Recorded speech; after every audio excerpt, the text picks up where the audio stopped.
Agora vamos para a parte séria do negócio, tá? Gênero relato. Por que nós vamos falar de relato pessoal, se não cai no Enem? Porque alguns vestibulares pedem relato, tá bom? Pedem mesmo. Ah, professora, mas eu só vou fazer Enem, mas até lá pode ser que mude, a gente não sabe, né? Ah, mas e se não mudar? Eu vou fazer o FT não cai relato. Não, tudo bem. Só que tudo que você escreve desenvolve habilidade, né? E a habilidade de um relato, ela pode ser usada com certeza na dissertação, até mesmo para você saber o que você não deve fazer na dissertação, porque o relato é pessoal, né? E na dissertação não pode ter pessoalidade em nada, não é mesmo? E outra coisa, nós temos nas redações a proposta e os textos motivadores. Beleza? Beleza, Luciana, sempre? Claro, né? Lógico. Antigamente, na minha época, que aparecia assim, faça uma redação, minhas férias. Faça uma redação, minha casa. Não tinha base, a gente escrevia do coração mesmo, que surgia ali, a gente ia escrevendo. Hoje é diferente. Hoje, o nome disso é escrita criativa, liberdade de escrita, né? Hoje você tem que ter toda uma orientação. Você vai escrever, por exemplo, uma carta para ser publicada onde, para quem que é a carta, qual que é o contexto. O aluno, hoje, ele tem que se sentir inserido, fazer parte do processo, ele tem que entender o porquê, para quem, para que ele está escrevendo. E o relato, ele nos ajuda nisso muito, porque se tiver um relato como texto motivador, você está lascado se você não sabe o que é relato, tá bom? Então vamos lá, primeira coisa. Pode falar, Vitor, eu estou acompanhando, explicando, tá? A gente fique à vontade para escrever. O que eu vou falar, Vitor, é relato pessoal, mas para iniciar, o primeiro slidezinho eu chamo só de relato. Mas todo relato ele é pessoal, tá bom? Obrigatoriamente, tá? Imagina, obrigada nada, capaz. Então, pessoal, relato é o quê? É um texto que você explana. O que é explana? Você fala. Bia, até então não caía não. Cai no PAS da UEM, do Paraná. De lá cai com certeza, que eu dava aula lá, né? Lá cai, tá bom? Da Universidade Estadual de Maringá, tá bom? Lá caem 10 gêneros, tá? Até então não, né? Mas vai que, né? A gente não sabe, né? Tudo tá mudando. Então vamos lá. É quando você fala alguma coisa em relação a alguma coisa. Oh, é isso, gente. Você está contando alguma coisa. Geralmente é fofoca, fofocation, tá? Tem uma característica que é o quê? Uma descrição pessoal. Porque se você vai relatar alguma coisa, você vai relatar algo que aconteceu com você ou com outro. Então, ou você usa em primeira, esse que eu vou mandar aqui agora, eu vou escrever é como se fosse primeira, tá? Em primeira ou em terceira pessoa. Como assim, Luciana? Não entendi. Você vai escrever em primeira pessoa sobre algo que aconteceu com a primeira pessoa, no caso com você mesmo, né? Ou você mesma, se você for mulher. Ou você vai fazer um relato, você mesma contando, sobre algo que aconteceu com outro alguém. Que é o que a gente chama de fofoca. Amiga, você não sabe o que aconteceu, fulano traiu fulano. Nossa, fulano me contou. Só que não com essas palavras. Conta, amiga, isso mesmo. Não é com essas palavras, porque isso foi oral. Mas o relato escrito nada mais é que você contar alguma coisa que aconteceu contigo ou com outra pessoa. Tudo bem? Então, olha só, o que eu quero que você entenda. Vou marcar aqui bonitinho de vermelhinho, ó. Você tem que ser fiel aos fatos, para não dar interpretação pessoal. Claro que vai dar. Eu posso saber o que eu falei, nunca o que o outro entendeu. O outro entende do jeito que ele quer. A gente oferece o que tem no coração, o outro recebe de acordo com o que está no coração dele. Não é verdade? Então eu posso contar uma informação para alguém, a pessoa vai interpretar do jeito que ela estiver sentindo. É igual quando você lê emoji. Gastei agora, né, Gui? Gastei o português e a filosofia aqui. Então, veja bem, você usa um emoji. Ah, tá. Se você tiver com raiva, você vai entender mais ou menos. Se você não usa, piorou. Piorou. Não precisa ser real, Guilherme, de acordo com a proposta da redação, tá? Pode ser de mentira ou não, tá bom? Que ninguém mesmo vai saber que você está falando a verdade ou não, né? Tudo que você escreve é real para quem está escrevendo, né? Porque não tem como a gente saber, Tá bom? Então vamos lá. A interpretação pessoal vai acontecer? Vai, mas você não pode ser uma pessoa tendenciosa. O que é uma pessoa tendenciosa? Eu amo essa palavra, gente. É aquela pessoa que conta, mas já levando a história para o lado que interessa para ela. É igual quando você está brigando com teu irmão, aí quebrou o vaso de planta da tua mãe e o vaso era chinês. Caríssimo, porque você é uma pessoa muito milionária. O que aconteceu? Quem quebrou foi teu irmão. O teu irmão vai contar, mas vai se fazer de vítima, como se ele tivesse quebrado o vaso, porque você o agrediu, porque você o jogou contra o vaso, algo assim. Então ele está sendo tendencioso, ele está persuadindo a tua mãe a acreditar que ele está certo e que o que aconteceu foi porque ele foi uma vítima da situação. É igual a informação do jornal, em jornal que você assiste ou que você lê, né? O que a gente também tem a ver com as fake news, né? É de acordo com a opinião de quem está ali. Não adianta falar que é tudo informal, que não é. Pessoas tendenciosas não são imparciais, né? Jamais. Na verdade, Vitor, ninguém é imparcial. A imparcialidade não existe. A gente tenta, né? Mas, assim, 100% não tem como, não. A gente sempre tem uma opinião de alguma coisa, sabe? E está, inclusive, no material do 9º ano, do primeiro bimestre. Trabalhei com eles sobre as notícias e reportagens imparciais. O título, se eu não me engano, era algo assim, a imparcialidade das notícias. Não tem imparcialidade nada, a gente mostra aquilo que interessa pra gente, ou aquilo que a gente gosta mais, até sem querer, sabe, não é nem por maldade, não. Por exemplo, eu montei esse slide aqui, né, eu tenho um PowerPoint bom que me dá sugestões de como é que eu vou dizer, de posicionamento das coisas que eu coloco, mas a ordem é a minha opinião. Talvez se um outro professor tivesse o mesmo material, ele com certeza, talvez não, com certeza ele mudaria, porque ele iria mais para o gosto dele. Então, o nosso gosto é uma tendência. Daí que o nosso estilo de vestir a gente chama de tendência também. Fulano segue tendência, que é um direcionamento que a sociedade dá para nós. Tá bom? Tudo bem, galera? Então eu vou, tá?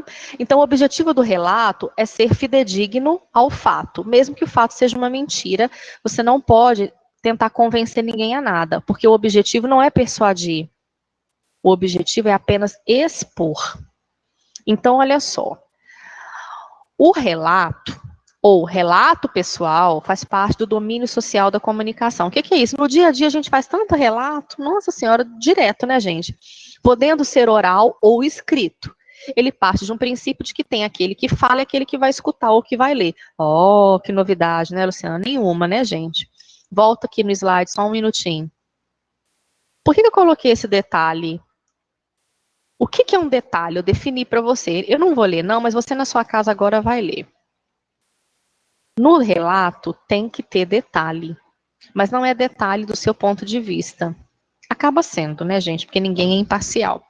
Mas é um detalhe que vai fazer o leitor imaginar como foi aquela cena, como foi a situação, como alguém se sentiu, tá bom?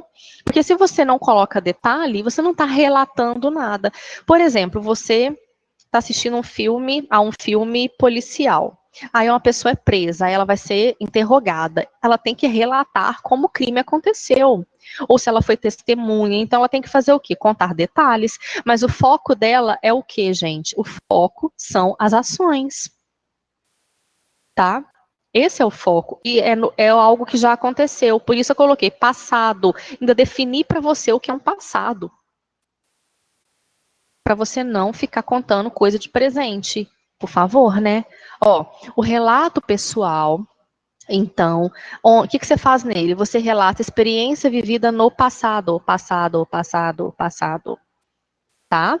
Que pode ser ontem, mês passado, há 3 anos, não interessa, tem que ser passado. Por isso, os verbos devem ser empregados no passado, porque já aconteceu, como é que você vai usar presente?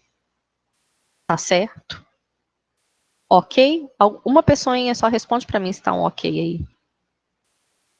Beleza, obrigada. Então, olha só. Relato pessoal, você escreve em primeira pessoa sobre o que aconteceu com você ou com outra pessoa e tem que ser verbo no passado. Tá, qual que é o foco do relato pessoal? The past. E qual que é o seu olhar? As ações. Não esqueça disso. As minhas figuras, elas não são aleatórias, tá? Elas têm uma razão para o teu raciocínio, tá bom? Então vamos lá. Se no relato a gente conta se é uma coisa que aconteceu, né? Qual que é a diferença para uma narração? Ah, antes de alguém perguntar, porque eu sabia que alguém pensou, mas não quis perguntar, né? Então, eu já coloquei aqui para você a explicação. Primeiro, quando você conta uma narração, você faz uma narração, quer contar a historinha, né? Era uma vez uma linda menina que perambulava pelo coque, né? Então, você pode usar o passado, pode, mas você também pode usar o presente, pode. E aí, qual que é a diferença? Olha o exemplo. O menino chega e entra em seu quarto. Ele fecha a porta e percebe que algo está diferente. O que ele viu? Não, não era possível. Não dava para acreditar. Tinha uma pessoa escondida em seu armário. Eu misturei os tempos. Eu coloquei passado, eu coloquei presente e tudo. Então, tá certo. Para uma narração, tá. E tem super detalhes aí, né? Então, o relato prioriza as ações, mas, mas não dá na narração uma sequência. Volta aqui para você ver. Quando você conta isso aqui, o menino chega e entra em seu quarto, ele fecha a porta e percebe que algo está diferente. Você imagina a cena acontecendo na hora. Poderia jogar o verbo no passado? Poderia. Aí poderia ser um relato. Como está no presente, é uma narração. Então, não é relato. Sempre, Júlia.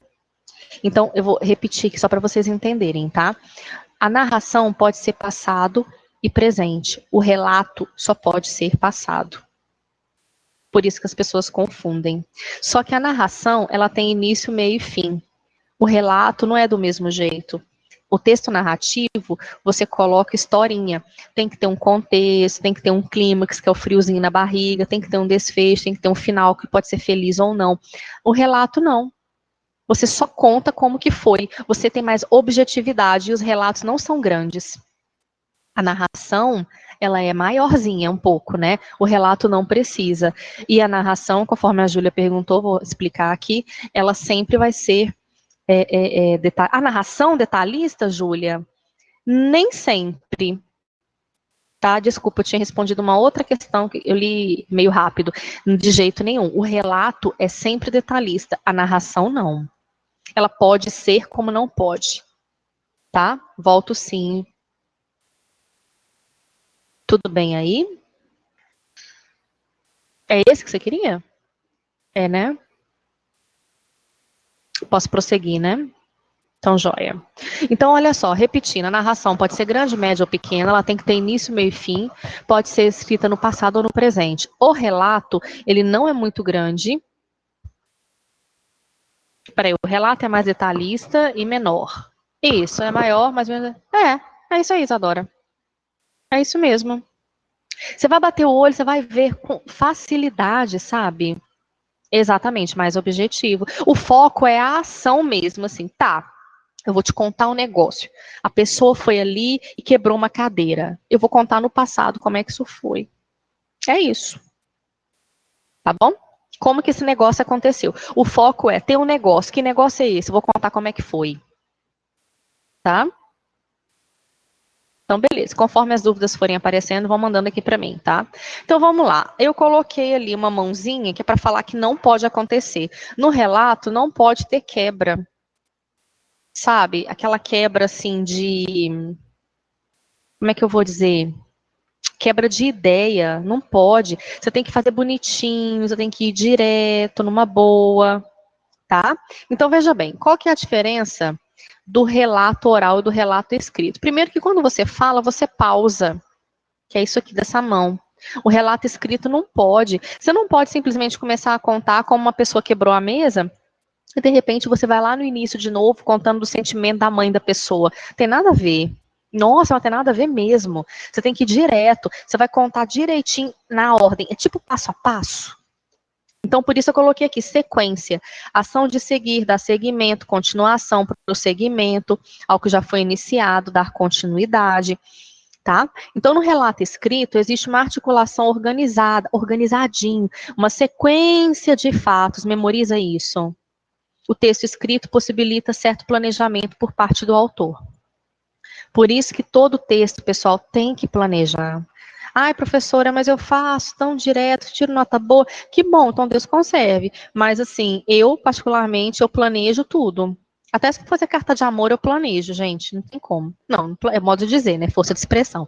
Mas tem que ter uma organização para não ficar repetido. O que eu vou fazer, pessoal? O nosso tempo, ele findou aqui. Então, o que eu vou fazer? Eu vou encerrar. Eu parei aqui com vocês, tá? Eu queria ficar mais um cadinho, mas não tem como, gente, porque nós estamos na troca de sala, né? Com toda aquela higiene que eu te expliquei, a organização. Então, não tem como. Mas eu faço essa continuação na nossa próxima aula de semana que vem. Vocês vão receber tudo bem organizadinho, o horário, tudo bem montadinho, tá? Ou você gostou? Pode sim, o Jonas, só que ele ainda está em manutenção, tá bem? Então, assim, por enquanto você não consegue. Você conseguiu acessar, Jonas? Porque o meu ainda está um pouquinho bloqueado. Marina, eu passo sim, mas deixa só eu terminar esse conteúdo que eu passo o slide todo completo, tá? Porque eu gosto de passar. Você conseguiu? Uai, que joia! Então eu vou dar até uma olhadinha. Então faz assim, coloca, eu vou colocar presença. Manda para mim no privado, então, gente, por favor, quem conseguiu usar, o que conseguiu fazer, tá bom? Porque eu vou acessar, porque o meu até então estava bloqueado. Porque a gente consegue trabalhar bem legal. O nosso portal é muito bom. O negócio é a gente dominar, conhecer bem, né? Mas eu gostei muito dele, achei joia. Tá? Tô super familiarizada, só essa questão da redação. Eu gostei muito até de você ter mencionado, porque eu não sabia que estava desbloqueado, não, porque o para mim ainda está, né? Ou vai que nessa noite desbloqueou, eu não vi, né? Pessoal, então, por favor, memorizem aqui, eu parei no slide número 6, tá? Onde tem essa maquininha da minha época, que eu fiz até curso, e a gente prossegue na próxima aula, vocês vão receber um horário direitinho, tá bom? Tenham todos um ótimo final de semana, é um prazer estar com vocês, pena que eu não pude vê-los, mas acho que vai dar certinho, talvez na próxima aula a gente vai conseguir se olhar um pouquinho. Tá bom? Um beijo, espero que vocês tenham compreendido bem a matéria. Eu estou à disposição para qualquer coisa. Precisando de mim, pode mandar mensagem no meu privado, por favor. Eu demoro, mas eu respondo, tá? Eu sempre vou te responder. Não vou deixar você no famoso vácuo, não, tá? Beijo, beijo. Deus abençoe todo mundo. Tchau, tchau. Fui, gente. Beijo. Tirei o fone, tá? Ó, barulhinho, ó.